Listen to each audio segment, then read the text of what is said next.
Telecafé presenta Una luz en el sendero. Una palabra de esperanza para un mundo necesitado de amor. Una luz en el sendero.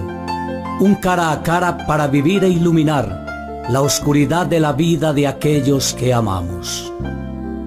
Permíteme orar contigo. Presenta y dirige el Padre Pacho. Muy buenas noches, bienvenidos a nuestro programa Una luz en el sendero. Programa que nos permitirá tener claridad sobre cómo defender la familia, la vida, la dignidad del ser humano, que son prioridades de cualquier sociedad que se crea en equilibrio, en armonía. Existe ese llamado marxismo cultural que pretende cambiar lo que ya está escrito en cada célula de nuestro organismo, que imprime carácter genético cuando se es hombre o mujer, y no como una reconstrucción cultural declarándosele la guerra a una naturaleza que a algunos hoy les incomoda y como tal piensan que debe desaparecer. Estos no son criterios religiosos, sino que son criterios humanos, criterios éticos, del sentido común, de la misma ciencia. En el mundo contemporáneo, la sociedad y la cultura definitivamente cambian a una gran velocidad. La voluntad de dirigir esos cambios está en la base de las batallas culturales que hoy vivimos en todo el globo, en todo el universo, en todo el planeta Tierra. Bien investigado y argumentado inteligentemente, este libro que hemos venido analizando desde el programa anterior, el concepto de batalla cultural, muestra hasta qué punto la cultura ha sido o ha llegado a ser como ese botín principal del poder, cómo se han desarrollado estas batallas desde los tiempos modernos hasta la actual posmodernidad. Y sobre todo algo muy interesante que vamos a tratar en este segundo programa es cómo enfrentarlas, porque es importante conocer el problema, pero también qué lineamientos dar para qué posibles soluciones podemos tener, sobre todo aquellos que tienen familia, que tienen hijos en los colegios, en las universidades, que mandan los hijos con un chip y se los devuelven con otro. ¿Cómo enfrentar esa realidad que vive nuestra sociedad en el contexto actual? Buenas noches, mis queridos compañeros de este conversatorio, y la verdad que me alegra mucho de poder estar con ustedes nuevamente, Samuel, y muchas gracias, Agustín. Buenas noches, muchas gracias. A ver, Agustín, ¿por qué no hacemos un enfoque en un minuto para concatenar un poquito con el tema que veníamos tocando ahora hace una semana? Claro, bien, veníamos hablando de las ideologías en boga, hablamos un poco del tema feminista, hablamos algo del asunto de la ideología de género, hablamos de cómo entroncaba esto con las nuevas formas de izquierdas, tocamos tangencialmente el tema del aborto, de las palabras que utilizan para manipularnos, como la diversidad, la inclusión, los derechos, la homofobia. Hablamos todo eso en el programa anterior. Ahora yo diría, hay un término que valdría la pena recuperar del programa anterior también, que es el de batalla cultural, que le da nombre a este episodio y al anterior. Porque ahí podemos encontrar, creo, un principio de solución. Las batallas culturales, habíamos dicho, son disputas entre sectores de una sociedad. ¿Por qué? Por la definición de los elementos de una cultura. La cultura es un complejo conjunto de elementos. Tenemos allí adentro, en esa bolsa, vamos a imaginar la cultura como una bolsa. ¿Qué hay dentro de esa bolsa? Hay valores, costumbres, creencias, palabras, lenguaje, historias, mitos, ritos, tradiciones, etc.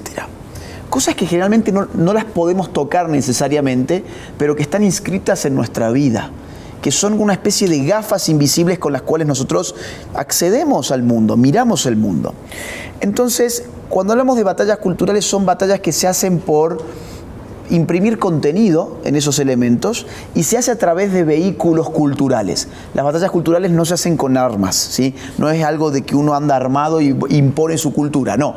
Las batallas culturales se hacen a través de instituciones culturales, tales como los colegios, las universidades, los medios de comunicación, las redes sociales, el teatro, el cine, la música, de la cual también se habló en el programa anterior, las familias, las iglesias, todos estos aparatos institucionales y formaciones sociales son vehículos de cultura que tienen un rol importante en toda batalla cultural. Entonces, un principio de solución, creo yo, para todo esto que estamos viendo es comprometer nuestras propias estructuras en esa disputa. Vamos a defender los valores, creencias, historias, tradiciones, legados, herencias, palabras, y vamos a contrarrestar mentiras, engaños, falacias, eslogans sin ninguna evidencia científica que nos están tirando desde el otro lado. Y eso se puede hacer desde la familia, se puede hacer desde las iglesias, se puede hacer desde las universidades, solamente hay que poner las cosas un poco en orden.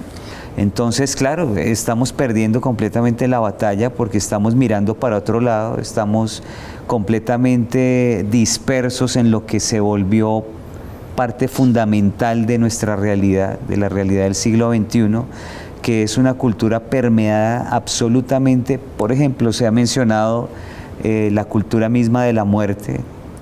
Era impensable hace algunos años que la misma institucionalidad, estaba hablando el padre de la institucionalidad, la misma institucionalidad se inoculó con las ideas de la cultura de la muerte, y entonces hoy el mismo Estado, no solamente por la Corte Constitucional, sino por el Ministerio de Salud, por el Ministerio de Educación, inoculan las ideas de la muerte en los colegios, en las universidades, en el ejercicio mismo de la medicina, para que se legitime, por ejemplo, la muerte, el asesinato, el aborto.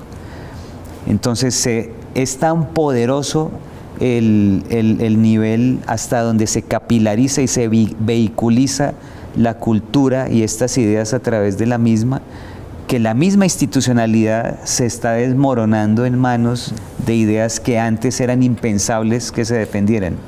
Agustín, yo amo mi iglesia, la respeto, pero yo veo a veces que estamos como en un letargamiento y como que no entendemos que esto está cambiando.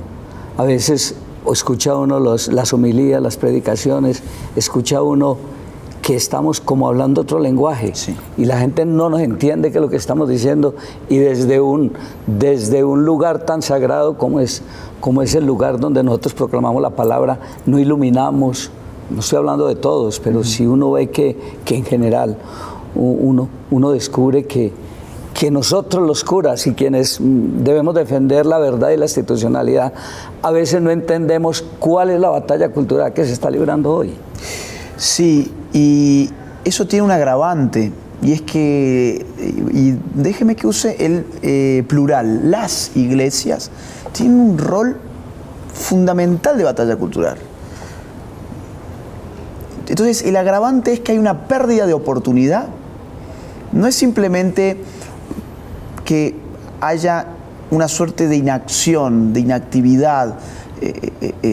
No es simplemente que se haya dejado de lado el tema en muchos casos, o que no haya sabido cómo hablarse de él. Es que la Iglesia Católica, las iglesias evangélicas, tienen un poder de llegada muy importante todavía en nuestras sociedades, pero en muchos casos han decidido, no todos como usted dice, pero muchos sí, han decidido que mejor era no meterse en estos temas. Y después se termina pagando muy caro para la propia iglesia y para los propios sacerdotes. Cuando esto avanza, Samuel algo adelantaba en otro momento, va recortando libertades. Va recortando la libertad de expresión, la libertad académica, la libertad de los padres para educar a sus hijos y la libertad de culto. Hay 5 sacerdotes que hace nada más que 6 meses fueron condenados en México por haber dicho en sus homilías que los ciudadanos mexicanos debían razonar bien sus votos, que los católicos, mejor dicho, debían razonar sus votos. Ellos no le indicaron cómo debían votar ni nada. Dijeron, oigan, esta elección es muy importante, usted piense qué político va de acuerdo con su fe, quiénes le traen el aborto, quiénes le traen ideología de género, y eso les valió una condena a 5 sacerdotes. En Europa, pastores evangélicos, sacerdotes, pastores anglicanos, de distintos credos, están siendo perseguidos precisamente por el avance de la ideología de género. Entonces, no solamente es un agravante que muchos en la iglesia no se hayan comprometido con esta situación, sino que aparte es una muy mala estrategia al corto plazo, porque esto termina golpeándole a los propios que piensan que pueden mirar a otro lado sin pagar las consecuencias. Yo los invito para que vamos a un pequeño receso y sigamos con esta segunda parte de un tema tan importante como lo es una batalla cultural en este momento sin precedentes. Ya regresamos. Permíteme orar contigo. Permíteme orar contigo. Hace un mes, precisamente, Agustín, presentabas este libro de la batalla cultural en Bogotá. ¿Te cuentas sobre él?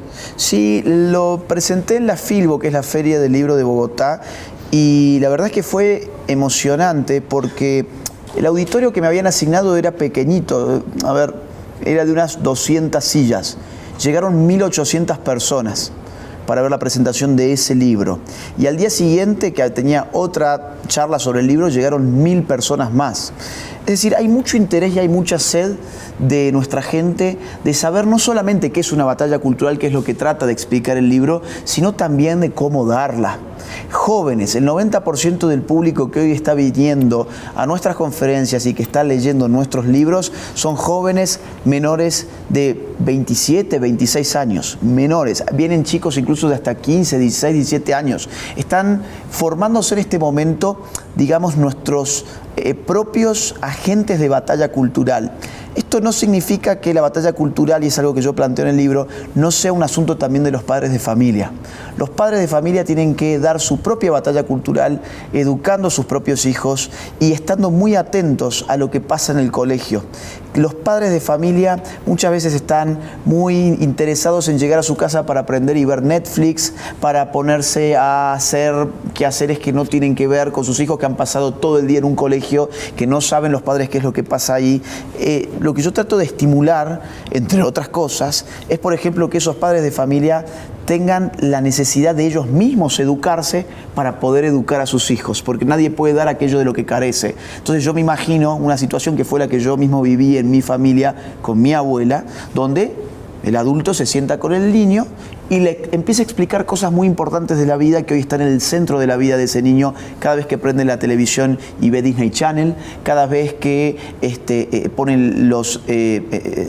va a su colegio, cada vez que habla con sus amigos, que pone sus redes sociales. Entonces, cuando los adultos desde el amor intervienen en la educación de los hijos, es como si los vacunaran, ya que está de moda el tema de la vacuna, es como si les pusieran anticuerpos que le permiten a esos hijos enfrentar con argumentos y con una buena lógica, no simplemente con un principio de autoridad, sino con buenos argumentos, enfrentar las situaciones desafiantes que se les presentan en sus días, ¿no? Hay un grupo puntual hacia el cual va dirigido el libro. A muchos grupos, no hay uno solo puntual. Es para jóvenes, es para padres de familia, es para abuelos, es para todo el mundo. Es un libro que es gordito, tiene más de 500 páginas, amerita un esfuerzo del lector porque es un tema complicado, pero he recibido feedback muy muy bueno de gente que me dice, cuando yo terminé el libro, que me costó leerlo, porque es largo, no estamos acostumbrados últimamente, lamentablemente, a leer, sino más bien a ver cosas en la pantalla, pero cuando la gente lo lee me dice, me siento empoderado. Es una palabra que también es bastante nueva, ¿no? Pero siento que ahora yo puedo hacer algo en esta batalla. A eso va el libro. ¿Qué le dice esta frase, Samuel? La batalla cultural terminará mostrándose como la madre de todas las batallas. Que tiene toda la razón, porque la verdad es que se está jugando, yo me atrevería a decir que se está jugando el futuro de la humanidad misma, porque la cultura lo abarca todo, yo le decía, tuvimos una conversación con Agustín antes de que se lanzara el libro, y yo le decía, Agustín, ese libro va a ser un boom porque hay una necesidad de entender esto increíble. Y Agustín tenía cierto escepticismo, que él de por sí es un poco escéptico en sus cosas. Pesimista. Y decía, no, yo creo que la gente no está preparada para leer un texto con cierta densidad, que necesita cierta abstracción, que también estábamos hablando de eso.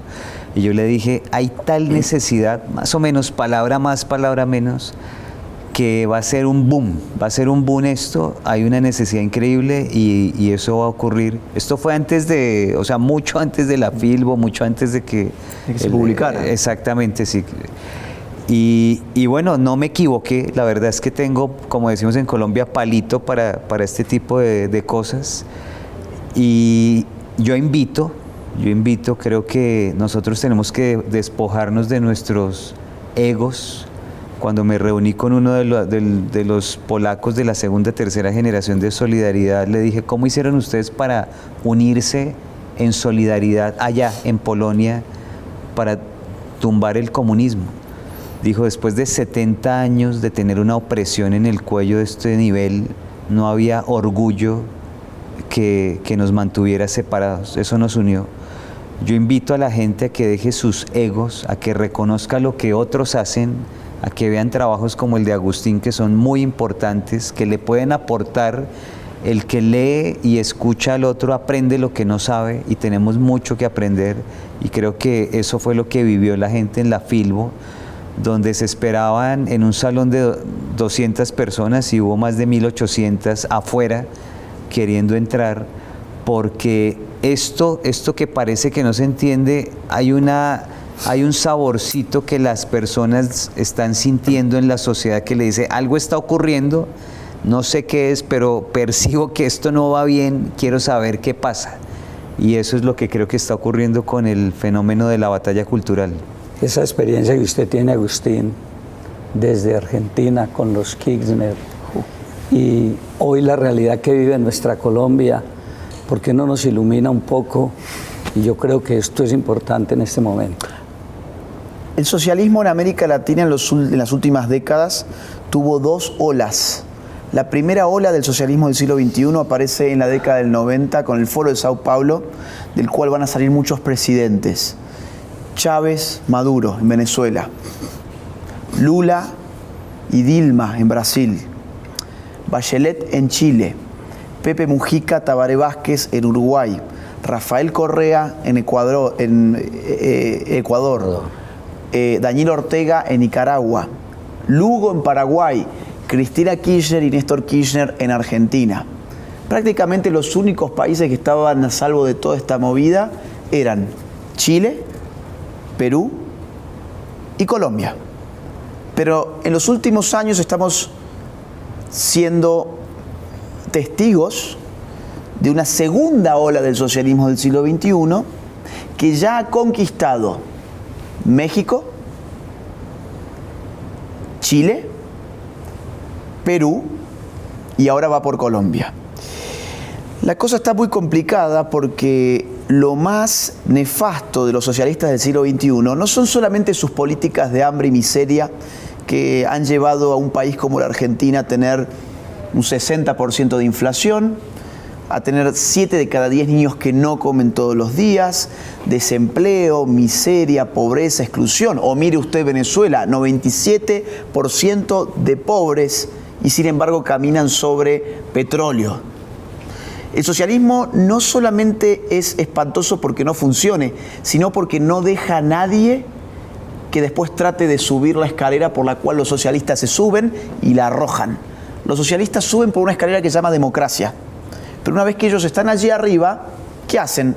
Empujan la escalera y ya nadie más puede subir. Sacarlos después del poder es prácticamente imposible. En Argentina, ya que usted lo menciona, el gobierno más largo de la historia argentina fue el kirchnerista. 12 años. y ahora volvieron 4 años más.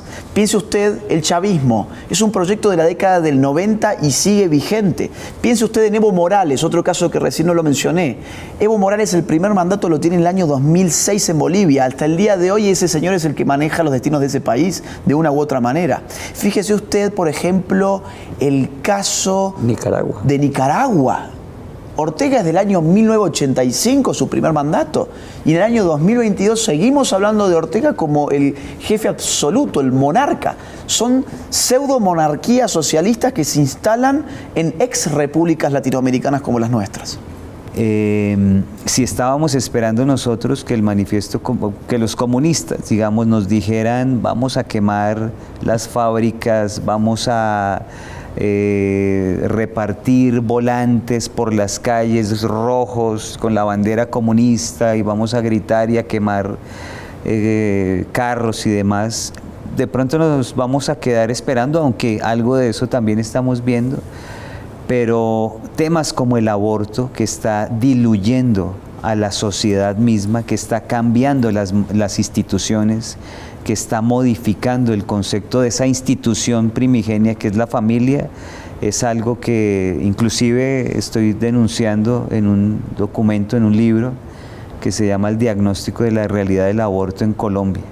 Entonces, abramos los ojos porque no solamente van por sus hijos o van por sus familias, ya fueron y no nos hemos dado cuenta. Agustín, es real que hoy no hay que derrocar las estructuras del Estado, sino tomarnos la cultura y a través de la educación poderlo hacer. Bueno, eso está planteado por ya los neomarxistas, que empiezan a tratar de reformar algunas cuestiones del marxismo clásico en la primera mitad incluso del siglo XX.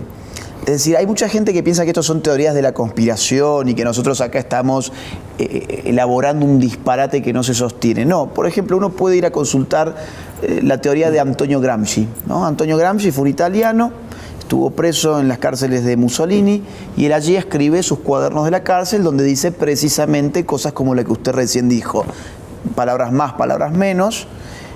Lo que hay que hacer para traer una revolución socialista a Occidente es, primero que nada, desbaratar sus instituciones culturales, que son las que las están refrenando.